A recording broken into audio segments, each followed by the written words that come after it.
जो पहलवान देश के लिए मेडल लाने में अपनी पूरी जिंदगी लगा देते हैं, जो पहलवान देश का झंडा रेसलिंग मैट पर लहराने का सपना संजोते हैं, उनको शायद रेसलिंग फेडरेशन ऑफ इंडिया का पूरा सिस्टम पैरों की जूतियों से ज्यादा तवज्जो नहीं देता। पिछले कई सालों से दबी जुबान में जो बातें कही जाती रही है, आज जंतर मंतर पर देश के टॉप पहलवान खुलकर वो बातें कह रहे हैं।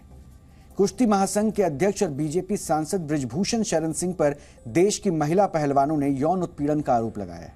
आरोप लगाने वाली इन महिला पहलवानों ने अपनी कुश्ती का दम दिखाकर कई बार देश का नाम रोशन किया है और इस बार वो धरने पर बैठे हुए हैं और जुल्म करने वालों के खिलाफ सख्त कार्रवाई की मांग कर रही है। जंतर मंतर पर करीब देश के 200 पहलवान धरने पर बैठे और ये सारे पहलवान कुश्ती महासंघ के अध्यक्ष के खिलाफ कार्रवाई की मांग कर रहे हैं। इतना मेंटल टॉर्चर किया था, मैं किसको बताऊं। जब मैंने वो आर्टिकल लिखा था, काफी लोगों ने बोला कि ये एक कवर अप करने के लिए। कवर अप नहीं था, वो एक रियल स्टोरी थी एक एथलीट की, और हर एक एथलीट को पता है कि हम किस दौर से गुजर रहे हैं। इतना मेंटल टॉर्चर हुई थी कि मैं मरने तक की स्टेज तक चली गई थी। मैं हर दिन खुदकुशी करने की सोच रही थी। क्या मैं अगर मेरे को कुछ हो जाता है, मेरी फैमिली क्या करती है, मतलब मेरे बाद कौन जिम्मेदारी लेता है इस चीज की। और मैं आज भी बोल रही हूँ, अगर किसी भी खिलाड़ी को कुछ भी हो गया रेसलिंग में, तो प्रेसिडेंट देश जो हमारे रेसलिंग प्रेसिडेंट है वो जिम्मेदार रहेंगे, हमारी फेडरेशन जिम्मेदार उस चीज की। हम इतना मेंटल टॉर्चर है।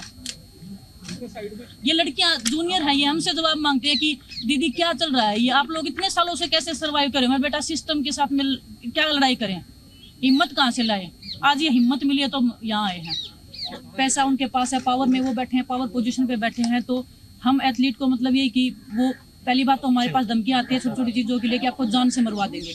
जान से बढ़ के तो कुछ नहीं। ये उनके जो खास लोग हैं उनके फोन पे नाम लीजिए, मतलब फेडरेशन मैं नाम जब जरूरत होगी मैं नाम लूंगी।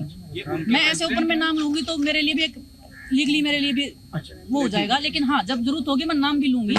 जी मैंने सब बता रखा है। सर ने बात की थी, उन्होंने बोला था कि कुछ नहीं होगा और भगवान की दया से मैं ठीक हूँ, क्योंकि मेरे को तो यकीन भी नहीं था कि टोक्यो के बाद में वो बंदा मेरे को जिंदा रहने भी देगा कि नहीं रहने देगा। इतना टॉर्चर मेरे को मेंटली किया था। सीरियस एलिगेशन लगा रही हैं आप ये? मैं सीरियस लगा रही हूँ क्योंकि मेरे साथ हुआ है। आपके साथ होगा तो शायद आप भी बोलेंगे। हम जितने भी एथलीट हैं हम झूठ की कमाई नहीं खाते, हम सच पे जिंदा हैं, हम सच्चे हैं, तो आज हम यहाँ पे खड़े हैं। हमारी डिमांड जो है, हम वो उनको ये नहीं बोल रहे कि हमारा घर बना के दीजिए आप, या हमारे को अच्छी अच्छी गाड़ियाँ दीजिए।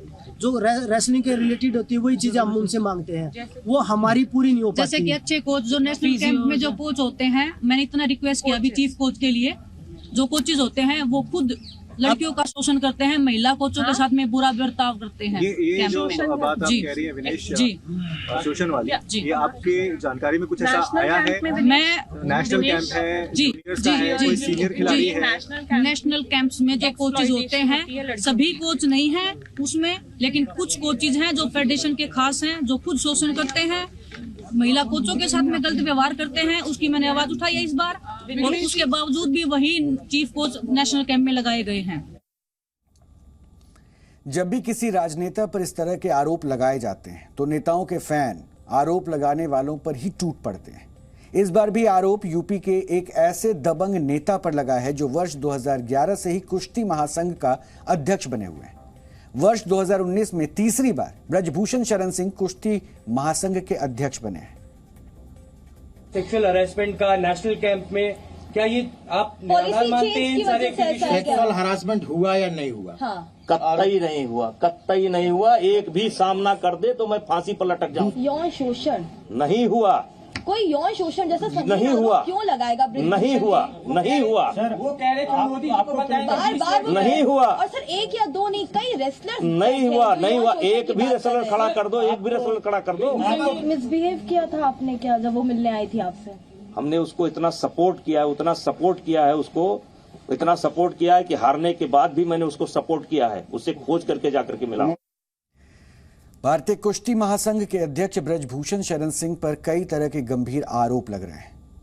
महिला पहलवानों से यौन शोषण का आरोप लगाया गया है और उनके मुताबिक कुश्ती के नेशनल कैंप में उनका शोषण किया जाता था। महिला पहलवानों की कोच के साथ भी बदसलूकी की जाती है। पहलवानों ने यह भी आरोप लगाया है कि उनके निजी मामलों में दखल दिया जाता है। पहलवानों का आरोप है कि WFI का कैंप जानबूझकर बार बार लखनऊ में लगाया जाता है क्योंकि बृजभूषण शरण सिंह वहीं रहते हैं। आरोप यह भी है कि वो नियमों में मनमानी करते हैं। मेडल जीतने के बावजूद अपमानित किया जाता है। पहलवानों का यह भी आरोप है कि उनको जान से मारने की धमकी भी दी जाती रही है।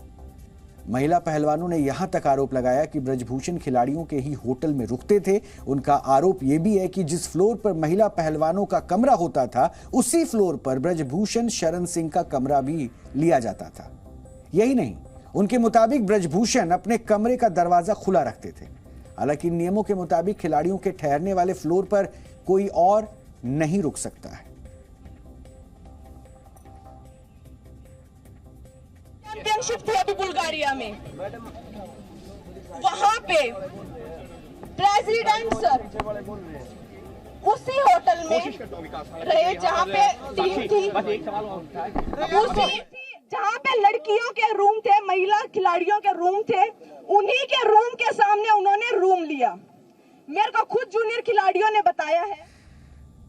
ये देखिए, ये सीधी तस्वीरें आ रही है। ये जितने भी पहलवान जंतर मंतर पर प्रदर्शन कर रहे हैं, वो अब खेल मंत्री अनुराग ठाकुर से मिलने पहुंचे हैं और इनकी यहां मुलाकात होगी।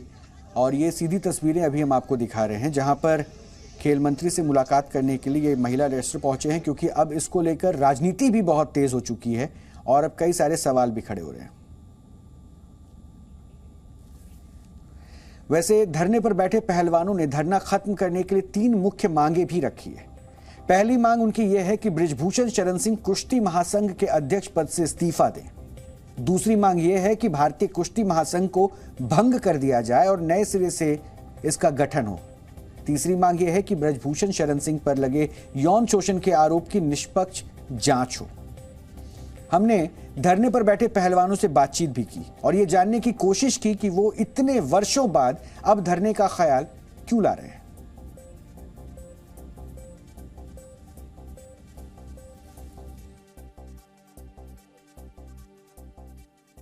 कोई ये तो कह नहीं रहा कि कोई रोड पे चलता हुआ आदमी कह रहा है, कोई जो देश के करीब है सेलिब्रिटियां भी अगर कह रहे हैं तो उस पर निष्पक्ष जांच होनी चाहिए। हम बिल्कुल सभी खिलाड़ियों के मैं साथ हूँ। देखिए, ये पूरे खिलाड़ी है जो यहाँ करे। संगीता आपकी सिस्टर सुबह आई, बजरंगी आए, अब तो कुश्ती परिवार से जुड़ी हैं। कितनी अहम है ये लड़ाई सब महिलाओं और रेसलर्स के लिए जिनको आप रिप्रेजेंट कर रही हैं? बिल्कुल, देखिए, क्योंकि हमारे साथ काफी महिलाएं रेसलर आज एक्टिव हैं और इस आंदोलन में हमारा साथ दे रही हैं। तो और कल और भी आएंगी और अगले जब तक ये आंदोलन चलेगा और जब तक हमारी मांगे पूरी नहीं होती तो हम यहीं पे रहेंगे। आपके परिवार का बहुत अहम योगदान है महिला कुश्ती को आगे बढ़ाने में।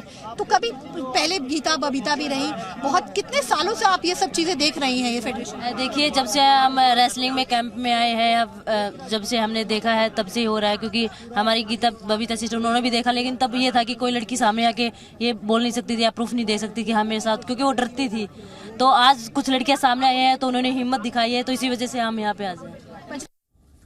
देश के इन पहलवानों के धरने को राजनीति से प्रेरित बताया जाने लगा है और यह सबसे आसान आरोप होता है। किसी धरने प्रदर्शन को राजनीति से प्रेरित बताने के बाद लोगों का ध्यान भटकाने की कोशिश की जाती है और आज भी यही हो रहा था। आज जब पहलवानों ने अपने धरने की शुरुआत की तो मंच पर वृंदा करार जैसे नेता माइक लेने की कोशिश करने पहुंचे, लेकिन पहलवानों ने यह साफ कर दिया कि धरने का यह मंच राजनीति के लिए नहीं है, बल्कि पहलवानों के साथ हुए अन्याय के खिलाफ आवाज उठाने के लिए। धरने पर बैठे पहलवान लगातार इस बात पर जोर दे रहे हैं कि उनकी लड़ाई WFI और उसके अध्यक्ष से है। वो सरकार के खिलाफ धरने पर नहीं उतरे हैं और यही वजह है कि वो नहीं चाहते हैं कि उनका मंच सरकार की मुखालफत का मंच बन जाए। हालांकि वो लगातार इस बात को कह रहे हैं कि जब तक उनकी मांगे नहीं मानी जाएंगी तब तक वो किसी भी टूर्नामेंट में नहीं उतरेंगे। आरोप ये भी लगाए जा रहे हैं कि ये मामला कुश्ती संघ में यूपी बनाम हरियाणा है। ऐसा इसलिए भी कहा जा रहा है क्योंकि धरने पर बैठे लगभग सारे पहलवान हरियाणा से ताल्लुक रखते हैं और मामला बीजेपी सांसद से जुड़ा है, इसलिए इसको लेकर राजनीति भी हो रही है। खेल और खिलाड़ियों को लेकर सदैव भारत सरकार ने लगातार शानदार काम किया है और आपने खेल के उत्थान के लिए देखा होगा जिस तरह से भारत ने मेडल भी जीते हैं, परफॉर्मेंस हुई, बहुत अच्छा भी किया है। फेडरेशनों में सुधार लाने के लिए भी लगातार काम हुए हैं और जो आरोप लगे हैं, मैं तो यही कहूँगा खिलाड़ियों ने जो आरोप लगाए वो गंभीर किस्म के हैं और उसका संज्ञान लेते हुए भारत सरकार ने, खेल मंत्रालय ने तुरंत कार्रवाई करते हुए रेसलिंग फेडरेशन ऑफ इंडिया को नोटिस भी दिया, 72 घंटे के अंदर जवाब भी मांगा है। और इसके अलावा जो कैंप लगना था उसको भी पोस्टपोन कर दिया गया है प्रभावी रूप से। और हम सदा खिलाड़ियों से पहले भी मिलते रहे और आज भी मेरा प्रयास है कि मैं वापस आकर खिलाड़ियों से मिलूंगा ताकि उनकी बात को सुन भी सकें और जो उचित कार्रवाई होगी वो भी करेंगे।